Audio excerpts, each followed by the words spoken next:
안녕하세요. 경기도에 있는 한 도시에 살고 있는 50대 후반의 유부녀입니다. 저는 부부간의 문제나 시어머니와 있었던 사연이 아닌 자식 교육에 대한 이야기와 그로 인해 크게 터질 것이 제대로 터진 한 사건을 써볼까 해요. 아주 흥미있는 반전 스토리니 꼭 들어주세요. 평범하고 순탄하게 성장한 저는 전문대학을 나와 무역회사에서 일했습니다. 제 분수에 넘치는 연봉과 일을 하게 돼서 만족도가 높았답니다. 그래서 한 회사에서 10년 넘게 일했고 사장님의 소개로 남편을 만났어요.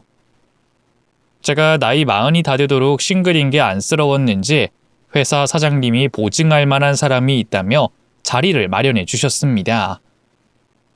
그렇게 남편을 처음 만나게 됐는데 평범한 직장인의 외모는 준수했고 성격은 아주 좋았습니다. 제가 과묵한 남자를 좋아하는데 그이는 필요한 말만 하고 쓸데없는 소리는 입 밖으로 꺼내지 않았습니다. 그래도 둘이 꽁냥꽁냥 연애할 때는 귀여운 수다를 떨기도 했네요. 그이와 저는 둘 다 40대 초반이고 연애를 더 길게 할 필요를 느끼지 못해서 1년 만에 결혼을 결정했어요. 서로에게 평생의 동반자가 될 거라는 걸 느낄 수 있어서 의심하지 않고 결혼식을 올리게 됐습니다. 시부모님은 시골에서 농사를 짓는 분들이어서 1년에 두어 번 정도 찾아뵙는 게 전부였어요. 시댁이 멀수록 좋다는 말을 어디선가 들었는데 틀린 말은 아닌 것 같았습니다.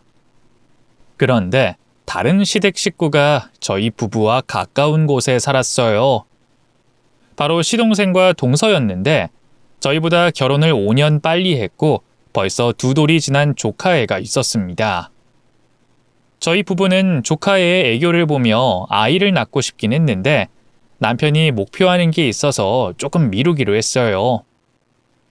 그이가 회사를 퇴직하고 사업을 꼭 해보고 싶다고 해서 제가 동의한 상태였습니다.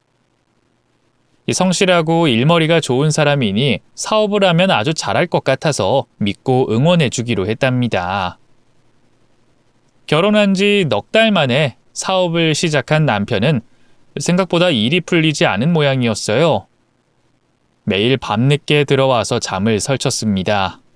저는 걱정이 되어 그이에게 어떻게 돌아가고 있는지, 많이 힘든지 물어봤습니다. 화를 내거나 짜증 부리지 않기로 하고 조심스럽게 말했답니다. 여보, 일이 힘들어? 얼굴이 파리한 게 몸고생 마음고생을 많이 한 것 같아. 그래 보여? 미안해. 내가 사업한다고 설치긴 했는데 이 뜻대로 풀리지 않네. 거래처 확보해 놨는데 경쟁업체에 모두 빼앗겼어. 내가 못난 탓에 벌써 이 지경이 됐어. 그래서 그 사업 이어가기가 힘든 거야? 그럼 내가 좀 도와줄까? 자금이 필요하면 보태줄 테니까 계속 힘내서 해봐. 난 당신을 믿어. 당신 진심이야? 아니 당신이 고생해서 모은 돈을 내가 써도 돼? 이 남자가 꼭 남처럼 말하네. 우리 부부야. 부부는 일심동체인 거 몰랐어? 아니 알지. 그래 그럼 당신이 날 좀 도와주라. 어떻게 해서든 사업 성공시켜 볼게. 그래. 해보고 싶은 걸 해봐야 나중에 후회가 없지.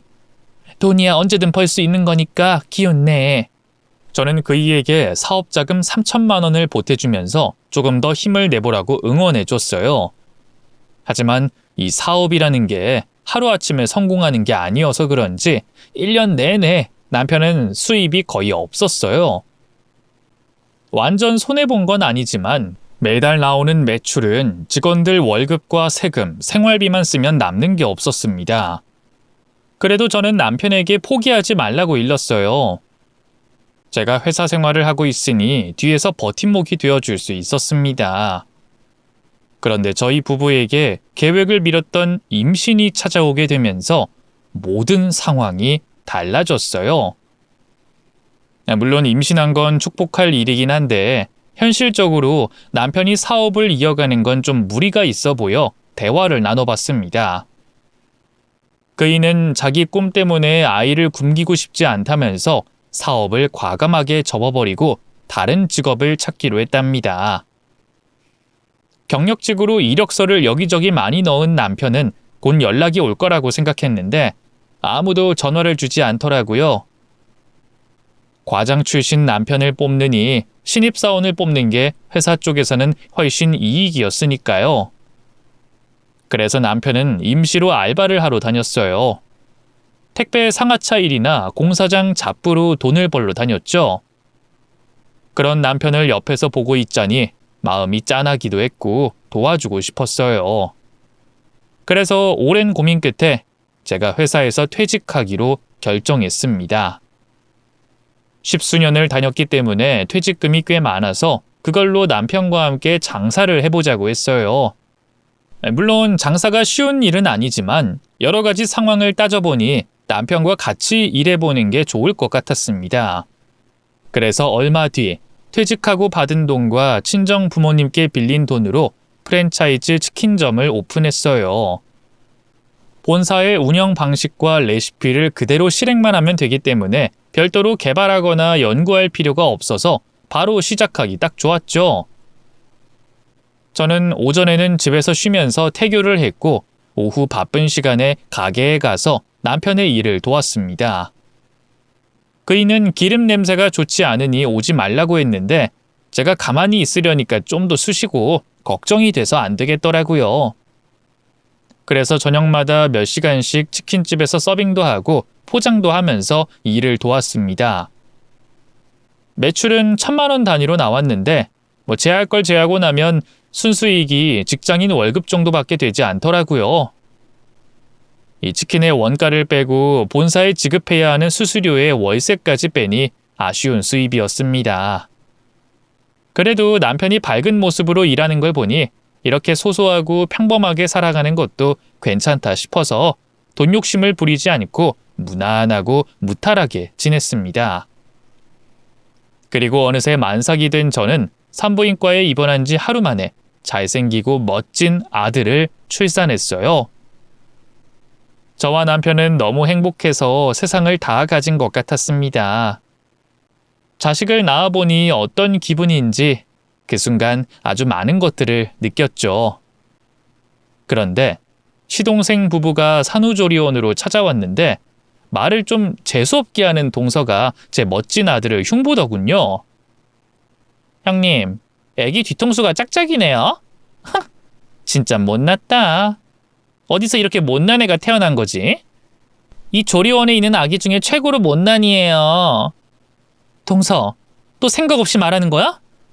자네가 나랑 내 남편 무시하는 건 참을 수 있어도 우리 아들 흉보는 건 못 참아. 입 함부로 놀리지 마. 아니, 난 사실을 말한 건데 왜 이렇게 오버하고 그러세요? 근데 형님, 치킨집은 잘 돼요? 요즘 치킨집이 건물마다 하나씩은 있는 것 같은데 장사가 잘 되긴 해요? 두 사람이 치킨집에 붙어서 몇 푼 안 되는 돈으로 애기 키운다고 하니까 딱하네요. 저는 남편 잘 만나서 전업주부로 애기 키우면서 잘 살아서 걱정이 없는데. 동서, 우리 먹고 살만해. 서방님이 의사인 건 대단하고 존경받을 만한데 동서가 이런 식으로 잘난 체하고 내 남편 깎아내리면 안 되지. 제발 그놈의 입 좀 가만히 두면 안 될까? 형님, 자격지심이 있으세요? 제 남편이 잘나서 호강한다는 말이 그렇게 안 이꼽게 들리셨어요? 형님이야말로 말씀하시기 전에 화부터 내는 거 고치세요. 두 분이 전문대 나와서 그저 그런 회사 다니다가 때려치우고 사업 말아먹은 건 기정사실이잖아요. 하여튼 마지막 치킨집은 잘 되길 바래서 조언하는 거니까 새겨 들으세요. 요즘 치킨집이 하루에 한 집씩 망한다고 뉴스에도 나왔다고요. 아이고, 알았어. 우리가 분발해서 안 망하도록 할게. 됐냐?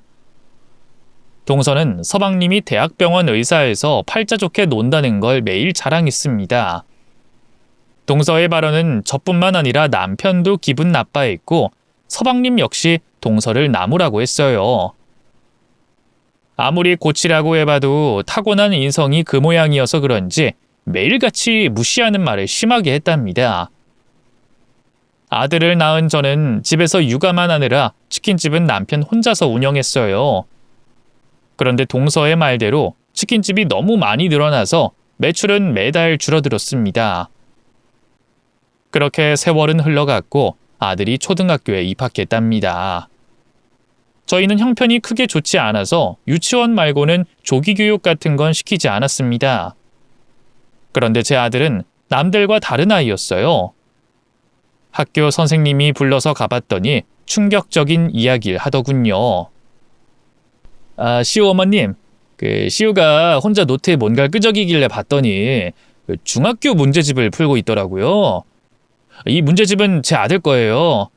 얼마나 알고 있는지 보려고 학교에 가져와서 교탁 밑에 넣어놨는데 이게 시우 손으로 어떻게 들어갔는지 모르겠지만 시우가 중학교 2학년 수학 문제를 풀고 있더라고요. 근데 풀이 과정이나 답을 모두 맞췄어요. 네? 저희 시우가요? 에이, 그냥 뒤에 있는 답안지 보고 뺏겨서 썼겠죠. 아니요, 그 답안지는 제가 진작에 뜯어버렸어요. 이건 진짜 시우가 푼 것들이라고요. 아이, 선생님, 저는 한 번도 수학학원 보내거나 따로 가르친 적이 없어요. 그러시겠죠. 근데 시우는 제 아들이 앞에 풀었던 수학 문제 읽어보고 바로 이해를 한 것 같습니다. 그래서 다음 문제 쉽게 푼 거죠. 시우 영재입니다, 어머님. 제 아들이 담임 선생님의 아들 수학 문제집을 풀었다면서 영재라는 말을 전하길래 이게 무슨 일인가 싶더라고요.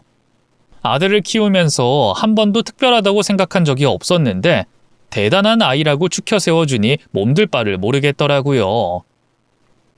선생님은 이런저런 이야기를 하다가 저에게 영재 테스트를 받게 하고 학업을 빨리 마치고 대학을 보내는 게 어떻겠냐고 말씀하셨습니다. 요즘 영재들은 어린 나이에 대학을 가서 많은 것을 연구하는 인재로 살아간다고 덧붙였어요.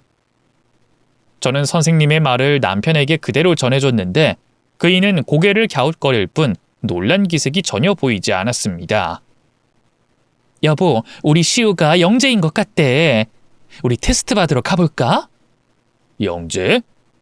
여보, 시우는 그냥 수학을 남들보다 빨리 익힌 거야. 요즘 똑똑한 애들은 다들 빠르게 중학교 책 공부하고 그런다더라. 괜히 넘겨짚지 말고 그냥 애답게 놀면서 크게 하자. 그런가? 그럼 시우한테 직접 물어보고 결정하는 건 어때? 테스트 받아보자고 말이야. 테스트만? 그 정도는 할 수 있지. 대신 영재라고 해도 괜히 후다닥 학교 졸업시키고 부담 줘서는 안 돼. 알겠지? 그래. 나도 시우가 행복하게 자라길 바래. 힘들게 하고 싶은 생각 없다고. 그래서 저희 부부는 아들을 데리고 영재 테스트를 받아봤어요. IQ와 여러 문제를 풀었는데 한치의 망설임도 없이 빠르게 문제를 풀더라고요. 이윽고 시험지를 확인한 선생님은 저희 부부에게 시우는 분명한 영재라고 전했답니다. 테스트한 선생님이 몇 년 만에 보는 천재인지 모르겠다며 호들갑을 떨기도 했어요. 시우는 진짜 천재예요. 이런 아이는 우리나라의 보배가 될 위인입니다. 어머님, 아버님, 얼른 학교 조기 졸업시키시고 수준 높은 공부 시키세요. 네? 그 정도로 뛰어난가요?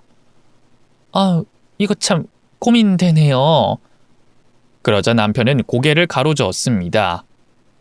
아무리 영재고 천재라고 해도 8살 아들에게 공부로 부담 주는 게 싫다면서 놀이터에서 친구들과 놀면서 크게 해주자고 하더군요. 저는 생각이 반반이어서 시우와 둘이 있을 때 물어봤습니다.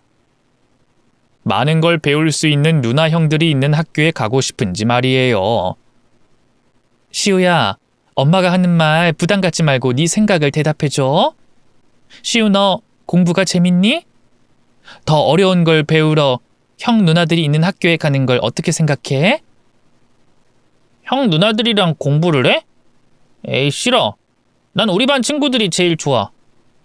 엄마, 나 전학 보내려는 거야? 아니야. 그냥 해본 말이었어.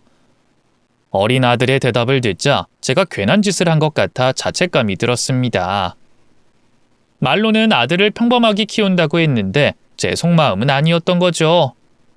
똑똑한 머리로 크게 성공하길 바랬던 겁니다. 그래서 반성하고 깊이 뉘우쳤습니다. 그러던 어느 날, 조카의 생일날 시동생 집으로 놀러 갔어요. 아들까지 데리고 가서 선물도 주고 케이크도 먹고 좋은 시간을 보내고 있었죠. 그런데 조카애는 공부 삼매경에 빠져 있었는지 밥상 앞에서 문제집을 풀고 있더군요. 시경아, 문제집 그만 풀고 시우랑 좀 놀아줘. 오랜만에 사촌형 만난다고 들떠서 왔는데 네가 공부만 하고 있으니까 시우가 서운해하잖아. 그랬더니 동서가 조카애 대신 대답하더군요.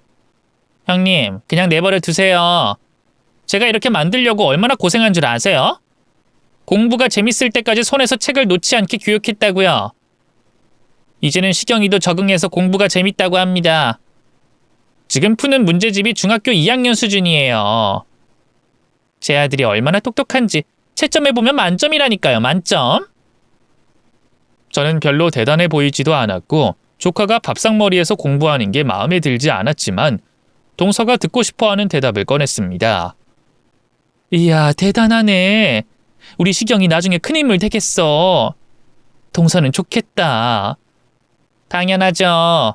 제 아들은 과학자가 될 겁니다. 나중에 노벨상도 받는 위인으로 인정받을 거라고요. 저와 동서가 이야기를 주고받는 사이에 제 아들이 조카애가 푸는 문제집에 관심이 갔는지 연필을 하나 들어 빈 종이에 문제풀이를 했습니다. 그리고 아들이 조카에게 보여주며 말했어요. 형, 그 문제 잘못 풀었어. 내가 푼 거 이게 정답이야. 봐봐. 그랬더니 동서가 제 아들의 머리를 주먹으로 쥐어박더군요. 야, 네가 뭘 안다고 내 아들한테 훈수를 둬? 어린 놈의 자식이 어디서 주제넘게 형 문제집을 대신 풀고 난리야? 동서, 지금 뭐 하는 짓이야? 자네가 뭔데 내 아들 머리를 쥐어박아? 그럼 가만히 둬요? 멍청한 놈이 형 공부하는데 헛짓거리 하는데 열 안 받겠어요? 자넨 자네 아들만 귀해? 그리고 내 아들이 푼 게 정답 맞잖아. 여기 해설집 봐봐. 동서, 내가 잘난 체하는 것 같아 말하지 않았는데 내 아들은 천재야. 테스트 받고 천재라고 했다고. 형님, 허세가 심하시네. 형님이랑 아주버님 머리가 전문대 수준인데 어떻게 천재가 나오겠어요? 형님, 문제 하나 풀었다고 해서 다 천재가 아니랍니다. 그냥 우연일 뿐이라고요. 지금 그게 중요한 것 같지 않네. 당장 내 아들한테 사과해. 싫은데요. 버릇없는 녀석 혼이 나면서 커야 한다고요. 시오 얘는 뒤통수가 짝짝이라서 그런지 약간 별종 같아요. 얘 학교에서 왕따는 안 당하나요? 야! 너 지금 말 다 했어? 이게 어디서 막말이야? 혼나고 싶어? 역시 무식한 사람들이랑은 이래서 어울리면 안 되나 보네. 남편 식구라서 어쩔 수 없이 왕래하고 지냈는데 괜히 놀아준 것 같아. 이봐요, 형님.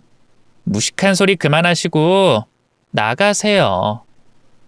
내 아들 생일날 언성 높이고 방해하려거든 꺼지란 말이에요.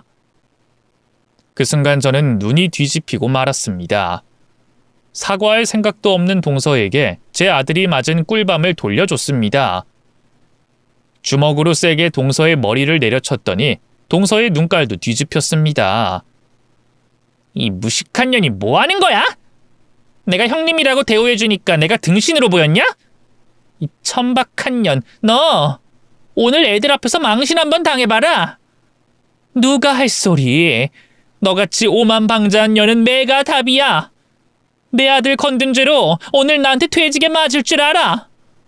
저와 동서는 동시에 머리채를 잡았고 따귀와 발차기를 주고받으며 개싸움을 시작했습니다. 남편과 시동생은 저희 둘을 말리는 걸 포기하고 아들과 조카를 먼저 방으로 들여보냈어요. 그 사이 저희 두 여자는 만신창이가 되도록 치고받았습니다. 남편 형제가 억지로 말리면서 싸움이 끝났는데 저는 한 대라도 더 패주고 싶어서 손을 마구잡이로 뻗었어요. 이 아나무인의 교만한 년! 너 같은 년이 감히 내 아들을 때려? 이 씹어먹을 못된 년아! 아이고, 어차피 뒤통수가 짝짝이어서 한 대 맞아도 별 이상 없을 것 같던데? 왜 이렇게 지랄이지? 야, 니년 아들은 전문대 나온 유전자 받아서 끽해봐야 지방에 있는 듣보잡 대학에 들어갈 거야. 내 아들은 엘리트 코스 밟고 훌륭한 과학자가 될 거고. 내 아들보다 문제 못 푸는데 엘리트? 이봐 동서. 네 아들은 서방님 머리가 아닌 니년 머리 닮았다고. 학교에서 나머지 공부만 안 해도 천만다행인 줄 알라고 이 괴팍한 년아. 저와 동서는 그렇게 넘지 말아야 할 선을 크게 넘었고 쌍욕까지 하면서 등을 지게 됐습니다. 남편은 제가 한 짓을 나무라진 않았어요. 저희 아들이 머리를 맞고 제가 무시를 당했으니 잘했다고 하더라고요. 그리고 앞으로는 동서와 만나지 말라고 일러줬습니다. 그이는 시동생과 둘이 가끔 만나서 안부만 전하는 사이로 지내겠다고 했어요. 그래서 동서와 조카애를 보지 않고 지냈습니다. 저는 아들만 바라보고 사는 엄마이자 남편의 치킨집 일을 도와가며 열심히 살았어요. 세월이 흘러 아들이 초등학교 졸업할 시기가 왔습니다. 아들은 저희 부부에게 할 말이 있다면서 두 손을 모으고 진지하게 말하더군요. 엄마 아빠, 저 과학자가 되고 싶어요. 중학교 입학하지 않고 시험으로 끝내고 과학고에 들어가고 싶어요. 뭐? 과학자? 시우야, 넌 평범하게 학창시절 보내고 싶다 했었잖아. 마음이 바뀐 거야? 네. 학교 공부는 저한테 너무 쉽고 중학교 책도 몰래 공부했는데 쉽기만 했어요. 시간 아껴서 17살에 과학고 나와 대학 가고 싶어요. 아들이 이렇게 진지하게 말하니 저와 남편은 고민을 하지 않을 수가 없었습니다. 시우 본인도 영재인 걸 알고 있었고 더 빨리 교육을 받고 싶다 하니 허락해 주기로 했답니다. 저희 부부가 후회하지 않겠냐고 물었더니 아들은 초등학교 때 실컷 놀았으니 이제부터는 공부를 제대로 배워보고 싶다고 대답했어요. 그래서 검정고시로 중등교육을 빠르게 마치고 과학고 시험을 치렀어요. 그리고 만점을 받고 수석으로 입학하게 됐습니다. 아들 뒷바라지를 못해줄까봐 걱정이었는데 스스로 장학금까지 받아가며 과학고에 입학하자 그저 고맙고 자랑스럽기만 했답니다. 얼마 뒤 학교 입학식 날이 와서 아들을 데리고 학교에 갔어요. 강당에 모인 학생들과 학부모들이 교장 선생님의 말씀을 듣고 있었죠. 그런데 제 남편이 누군가를 발견하더니 악수를 하고 포옹하더군요. 바로 시동생이었습니다. 그 옆에는 동서가 서 있었습니다. 조카애도 과학고에 입학한 거였어요. 서로 소통을 안 하고 지내다 보니 이렇게 놀라면서 재회하게 됐죠. 저는 동서에게 먼저 손을 내밀며 악수를 청했습니다. 동서, 오랜만이야. 그리고 축하해. 시경이가 과학고에 합격한 거. 악수는 됐어요. 근데 시우가 왜 과학고에 벌써 왔죠? 중학교 갈 나이인데 무슨 백이라도 쓴 거예요? 백? 동서, 우리 형편에 무슨 백을 쓰겠어. 시우가 영재라서 시험 쳐서 합격한 거야. 이야, 군뱅이도 구르는 재주가 있다더니 시우가 하나 해냈네요. 어찌됐든 과학고에 들어왔다니 대단합니다. 그렇지. 우리 아들이 여기서 수석이야. 1등으로 들어왔다고. 장학금 받아서 돈이 들어가지도 않지. 동서 말투가 예전과 다르지 않아서 저는 한 방 먹여줄 생각으로 아들 자랑을 좀 했습니다. 그랬더니 동서는 입술을 깨물더니 고개를 휙 돌려버리더군요. 저는 빙그레 웃으며 전방으로 고개를 돌려 아들이 서 있는 곳으로 바라봤습니다. 아들과 조카가 같은 과학고에 들어간 것도 모자라 같은 반이 돼서 동서를 어쩔 수 없이 만나야 했어요. 학부모들 모임에 나가면 언제나 동서가 있었고 학교 행사가 있을 때 방문해도 늘 동서가 보였습니다. 저는 어떻게든 잘 지내보려고 조카 칭찬도 하고 농담도 건네봤는데 동서는 제 아들이 이른 나이에 과학고에 온 게 마음에 들지 않았는지 계속 냉랭한 태도를 보였습니다. 다른 학부모들은 제 아들이 대단하다고들 칭찬하는데 동서는 한 번도 동요하지 않더군요. 한 식구긴 하지만 남보다 못한 사이였던 거죠. 저는 동서와 친해지려 한 노력을 그만두고 마주쳐도 인사를 하지 않고 지나갔습니다. 과학고 같은 반 학부모들은 돌아가면서 집에 초대하며 친목회를 했는데 제 차례가 와서 주말에 초대해 모임을 가지게 됐어요. 9명의 엄마들이 참석했는데 그중에는 동서도 있었습니다. 저와 동서는 연기하듯 억지 미소를 지으며 인사를 나눴어요. 어머 형님, 음식이 장난 아니게 맛있어요. 역시 형님 요리는 최고라니까요. 응 동서, 고마워. 많이 먹어.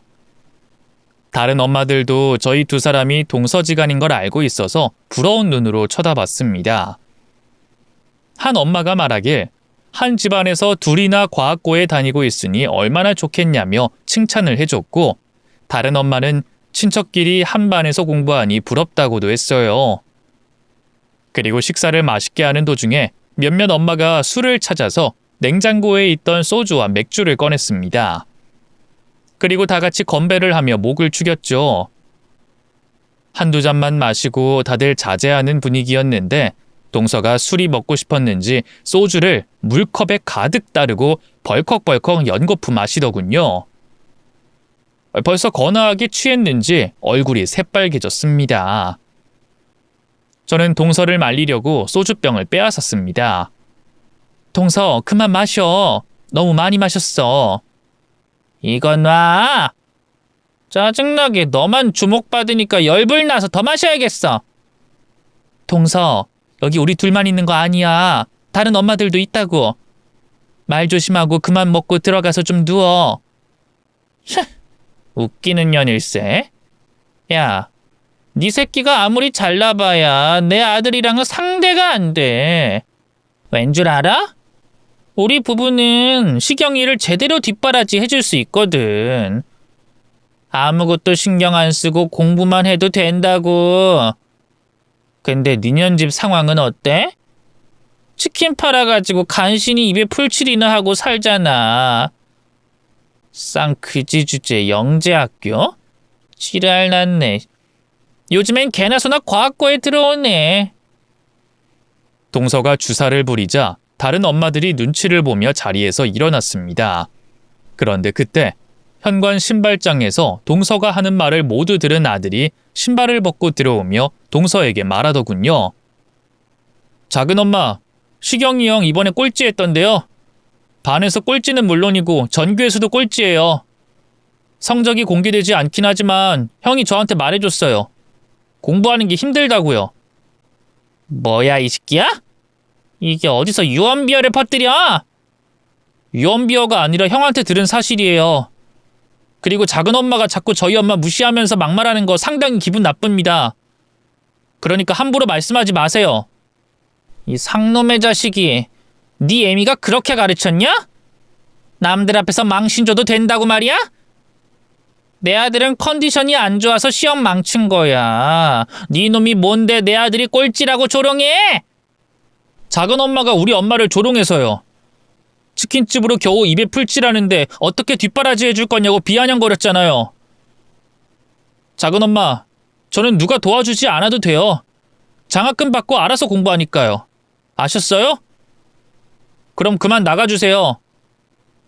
제 아들이 제대로 한 방 먹여주자 동서는 광분해서 상을 엎어버렸습니다. 다른 엄마들이 말리자 주먹을 여기저기 휘둘러서 사람을 다치게 만들었어요. 진정한 무식함을 보여주고 있었죠. 결국 학부모들은 혀를 차며 저희 집에서 나갔고 동서는 제 아들을 때리려고 달려들었습니다. 이에 제가 동서를 밀쳐버렸어요. 바닥에 쓰러진 동서는 눈에서 레이저를 쏘듯이 강렬하게 째려보더군요. 두고 봐. 내 아들이 얼마나 대단한지 증명할 테니까. 이 괴짜 같은 자식아. 넌 내 아들한테 안 돼. 알아들었냐? 작은 엄마, 시경이 형이 요즘 스트레스가 심하던데요. 학교 다니기 싫다고 난리인 거 아세요? 저 신경 쓰지 마시고 형한테나 관심 가지세요. 아들 녀석이 똑부러지게 말을 했더니 이번에도 동서는 미치광이가 되어 달려들었습니다. 결국 제가 동서를 꽉 붙잡고 현관 밖으로 쫓아냈답니다. 저는 아들에게 아무리 화가 나도 작은 엄마한테 그러면 못 쓴다고 일러줬습니다. 조카애가 꼴찌한 비밀을 밝힌 건 너무했다고 덧붙이면서 말이죠. 어쨌든 그날 동서의 주사로 다시 거리가 멀어졌어요. 보는 채 마는 채 하면서 종종 모임에서 만났죠. 다른 엄마들은 동서가 철판이라고 뒷말을 하기도 했습니다. 여하튼 동서의 낯짝은 보통 사람보다는 훨씬 두꺼운 것 같았어요. 2학기 기말고사가 시작되자 아들은 이번에도 1등을 노리겠다며 독서실에서 공부를 하다가 늦게 들어왔습니다. 저는 1등이 아니어도 괜찮으니 등록금 걱정하지 말라고 조언해줬어요. 하지만 아들이 1등 욕심을 내는 건 돈 때문이 아닌 자신의 능력을 더 키우고 싶어서라고 대답해줬습니다. 무엇이든 간에 제 아들은 이렇게 똑똑하고 부모 위할 줄도 알았네요. 얼마 뒤 기말고사 시험을 치른 아들은 채점하면서 총 2문제를 틀렸다며 아쉬워했어요. 이번에는 전교 1등이 어려울 수도 있겠다며 저와 남편에게 미리 사과를 했답니다. 엄마 아빠, 저 이번에 1등 놓치면 내년에 장학금 못 받을지도 모르는데 죄송해서 어쩌죠? 그 말을 들은 저희 부부는 눈물이 나올 정도로 가슴이 아팠습니다. 등록금을 걱정하는 아들에게 미안해서 말이 쉽게 떨어지지 않았죠. 저는 진정하고 아들의 손을 잡고 대답해줬습니다. 시우야, 1등 아니어도 돼. 엄마 아빠가 아무리 능력이 없어도 네 등록금은 내줄 수 있어. 그러니까 다시는 성적 가지고 사과하지 마. 아들은 머리를 긁적이며 방으로 들어갔고 저와 남편은 안방으로 가서 훌쩍거렸습니다. 얼마 뒤 시우가 집으로 돌아와 시험 등수가 나왔다며 충격적인 소식을 전했습니다. 엄마, 저 전교 4등 했어요. 근데 시경이 형이 전교 1등을 했네요. 뭐? 시경이가 1등을 했다고? 걔 지난 학기에 전교 꼴찌였잖아. 그동안 무슨 일이 있었길래 갑자기 1등을 한 거지? 글쎄요. 아무래도 작은 엄마가 많이 혼냈나 봐요. 그래서 죽어라 공부만 한 것 같기도 해요. 그렇구나. 어쨌든 우리 아들 고생 많았어. 전교 4등도 대단한 거야. 그동안 공부하느라 힘들었을 텐데 며칠 편하게 쉬어. 저는 아들의 말을 듣고 동서에게 찾아가기로 마음먹었습니다. 이번 계기로 축하를 해주면 사이가 좀 더 나아지지 않을까 하는 생각이 들었고 전에 꼴찌라는 비밀을 말한 아들 대신 사과를 할 생각이었죠. 얼마 전까지만 해도 꼴 보기 싫고 그랬는데 저도 모르게 동서에게 마음을 열고 싶어졌답니다. 이튿날 동서에게 연락했더니 전화와 카톡을 모두 무시하더군요. 그래서 동서 집 앞에 가서 초인종을 울렸습니다. 동서의 목소리가 인터폰을 통해 들렸습니다. 누구세요? 동서 나야. 동서? 설마 형님이에요? 여긴 왜 온 거예요? 시경이가 이번에 전교 1등 했다며? 축하해주러 왔어. 지난번에 시우가 꼴찌라고 비밀 폭로한 것도 사과도 할 겸 해서. 문 좀 열어줄래, 동서? 야, 이 그지 같은 년아. 내 아들이 1등 했다고 하니까 사과하러 온 거니? 니년 축하 따위나 사과는 받을 마음 없으니까 그냥 꺼져. 그리고 학부모들 있을 때면 아는 척하고 다른 때는 그냥 서로 투명인간 취급하자고. 이 멍청한 년아. 동서, 화가 많이 난 건 알겠는데 내가 사과하러 왔다잖아. 얼굴 보고 이야기 좀 나누면 안 될까? 안 돼. 니년 면상 보면 구역질 나고 부하같이 밀거든, 이년아. 내 아들이 이제부터 계속 1등 할 거야. 네 새끼가 별거 아닌 걸 보여줄 테니까 기대하라고. 거기 서 있지 말고 경찰 부르기 전에 당장 꺼져! 동서, 조금도 변하지 않는구나. 사람은 고쳐 쓰지 않는 게 맞는 말이네. 나는 애들 생각해서 화해하려고 했는데 내가 어리석었어. 여길 오질 말았어야 했네. 알았으면 꺼지라고, 이년아! 재수 없으니까 당장 사라져! 저는 한숨을 길게 내쉬고 아파트 복도를 걸어 엘리베이터를 향했습니다. 그런데 동서 집 현관문이 열리며 무언가가 뿌려졌어요. 바로 소금이었죠. 제가 다녀온 게 극도로 싫었는지 제가 보는 앞에서 소금을 뿌리더니 저에게 손가락 욕을 하고 들어가더라고요. 이젠 동서지간이 아니라 인간 대 인간으로도 마주하고 싶지 않았습니다. 다시는 동서와 말을 섞지 않기로 결심했죠. 동서 아파트에서 나와 버스를 타고 아울렛에 가서 아들에게 선물할 옷을 샀습니다. 그리고 집에 가는 버스를 타려고 정류장에 서 있었는데 오픈카가 한 대 지나가더군요. 남녀의 얼굴을 봤는데 헉소리가 나오더군요. 조수석에 앉아있던 여자는 동서였습니다. 운전석 남자는 시동생이 아닌 딴 남자였고요. 그 순간 심장이 덜컹거렸고 저도 모르게 택시를 잡고 오픈카를 따라가게 됐습니다. 다행히 차가 막혀서 오픈카는 빨리 달리지 못했고 제가 탄 택시와 거리가 금세 좁혀져서 미행을 계속할 수 있었습니다. 이윽고 오픈카가 들어간 곳은 모텔 주차장이었어요. 동서는 낯선 남자의 팔짱을 끼고 모텔 건물 안으로 들어갔습니다. 그동안 의사 시동생이 주는 돈으로 호강하며 살더니 젊은 남자 꼬셔서 바람을 피우고 있던 겁니다. 저는 두 사람이 모텔로 들어가는 사진을 증거로 찍어뒀고 계속 감시하기로 했어요. 1시간 뒤 모텔에서 나온 동서와 불륜남은 바로 앞 식당으로 들어가더군요. 힘들게 몸을 썼으니 배가 고팠던 모양입니다. 저는 두 사람의 뒤를 따라 식당으로 들어가 구석진 자리에 앉아 얼굴을 가리고 갈비탕 하나를 주문했어요. 잠시 후 식사를 하던 두 불륜의 대화 소리가 정확하게 들렸습니다. 자기야, 우리 아들이 자기 덕에 1등 했어. 너무 고마워. 고맙긴. 자기가 돈도 주고 나랑 사귀어주는데 그 정도는 해줘야지. 그러고 보면 자기 아들이 과학고에 입학한 것 자체가 사건이다, 사건. 꼴통 하나 과학고에 보내려고 비싼 돈 들이고 나한테 몸까지 줬잖아. 자기는 그렇게 해서라도 과학고에 보내고 싶었어? 나는 아들 위해서라면 못할 게 없는 사람이야. 그리고 자기랑 같이 잔 건 내 아들 때문만은 아니야. 내 남편이 고자인 건지 아예 부부관계가 없어. 아들 낳고 쭉 굶고 살았다니까. 내가 젊은 애인 만나니까 얼마나 살맛 나는 줄 알아? 내가 좋긴 좋은 모양이네. 좋았어. 그럼 우리 관계는 앞으로도 쭉 함께하자. 우리 형이 과학고에 재직하는 동안에는 자기 아들은 계속 전교 1등 놓치지 않을 거야. 고마워, 자기야. 근데 시험지 유출시킨 거 걸리지 않겠지? 걱정하지 마. 내가 우리 형한테 아쉽지 않게 돈 챙겨주고 있으니까.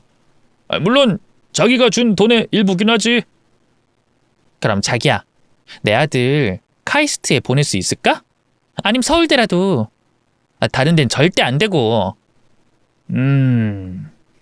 내가 하는 일이 브로커인데 못할 게 있겠어? 자기 아들 교장 표창장 받게 해줄게. 과학고에서 확실하게 밀어주면 수시 합격은 누워서 떡 먹기야. 수능 볼 필요 없이 패스라고. 우와, 말만 들어도 너무 좋다. 우리 자기 사랑해. 나도 사랑해. 그럼 우리 다음 주에 여행이나 같이 갈까? 자기 남편한테 핑계대고 외박해도 되지? 당연하지. 아들님이 과학고 전교 1등으로 올려놨는데 그깟 외박 하나 못 가겠어? 자기야, 나 앞으로 자기만 믿을 테니까 우리 아들 좀 제대로 키워줘. 걱정하지 마. 엘리트 코스는 다 내 손 안에 있다고. 동서와 불륜남의 대화를 모두 듣게 된 저는 경악하고 말았어요.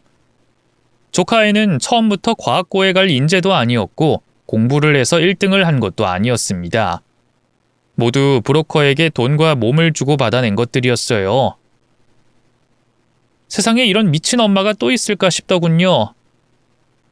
저는 모텔에 들어가는 사진과 식당에서 찍은 동영상을 공개해서 동서를 개박살 내기로 결심했습니다.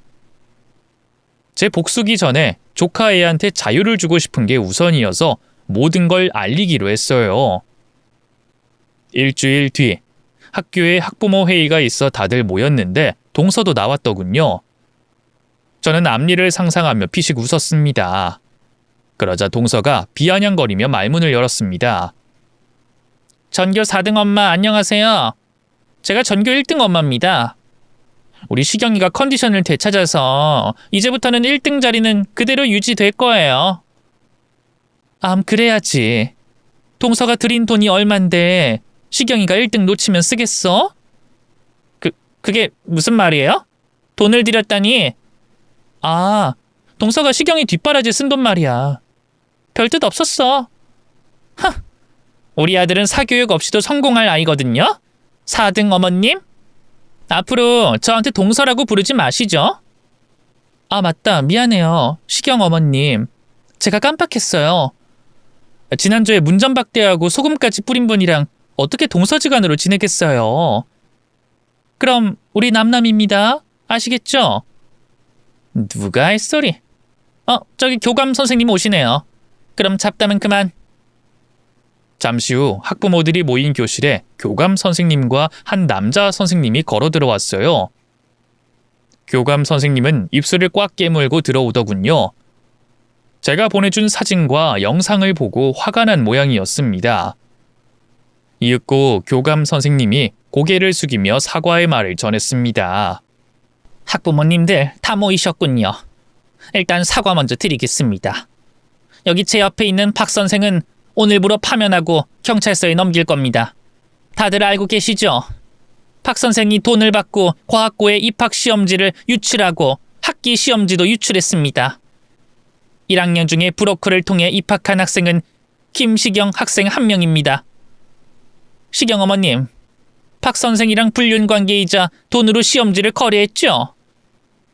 저는 낄낄거리며 동서의 얼굴을 쳐다봤습니다.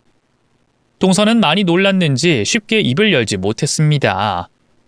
그러자 교감 선생님이 다시 말을 이었어요. 시경 어머님, 대답하지 않아도 됩니다.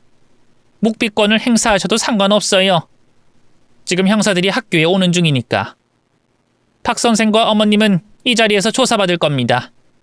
또 브로커이자 불륜남 박정식도 방금 잡혔다고 하더군요. 조사해서 사실 확인되면 처벌 피하지 못하실 겁니다. 그러자 동서는 사시나무처럼 떨며 입술을 열더군요.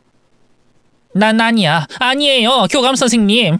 전 아무 짓도 안 했어요. 이건 모함이에요. 모함 아닙니다. 익명으로 경찰서에 이메일이 갔어요. 브로커와 불륜 관계이자 돈을 거래해서 입학한 것, 시험지 유출로 인해 전교 1등 한 것까지 말입니다. 지금 박 선생 자리를 조사하러 나오니 형사가 오면 그때 조사 받으세요. 물론 시경 학생은 우리 학교에 더는 못 다니게 될 겁니다. 전학 조치나 퇴학 조치가 이뤄질 거예요. 말도 안 돼. 내 아들은 영재야. 과학고 전교 1등 천재라고! 교감 선생님은 고개를 가로저으며 운동장에 도착한 경찰차를 가리켰습니다. 그러자 동서는 눈물을 터뜨리며 교실 밖으로 빠져나갔어요. 겁이 나서 도망치는 거였죠. 저와 학부모들은 동서가 도망치는 걸 보려고 복도로 따라 나왔습니다. 동서는 두 다리를 바들바들 떨면서 달려가다 넘어지고 다시 일어나 냅다 뛰더군요. 계속해서 동서 뒤를 따라가는데 계단을 내려가던 동서가 발을 헛디뎌서 굴러 떨어졌습니다. 발목을 제대로 접질렀는지 쉽게 일어나지 못하더군요. 그래서 저는 계단을 내려가 동서를 내려다보며 말했어요. 시경 엄마, 그동안 사기치느라 고생 많았어. 내가 당신 뒤를 미행해서 진실을 알게 됐지. 브로커와 모텔에 들어가는 사진이랑 식당에서 나는 동영상 모두 내가 경찰과 학교에 보내줬어. 그러니까 니년 이제 끝이라는 거야. 알겠니? 이 멍청하고 어리석은 년아? 너였어? 네가 우리 모자 인생 망치려고 한 거야? 이 나쁜 년. 너는 조카 인생 그렇게 망치고 싶었니?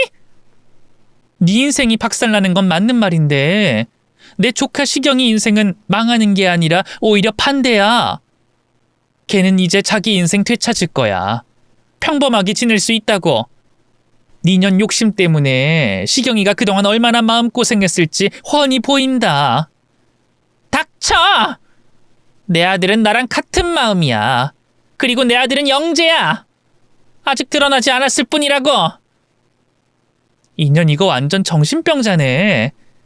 니년이한 불륜, 시험지 유출보다 더 나쁜 게 시경이에게 정서적 학대를 저지른 거야. 그걸 아직도 모르겠니?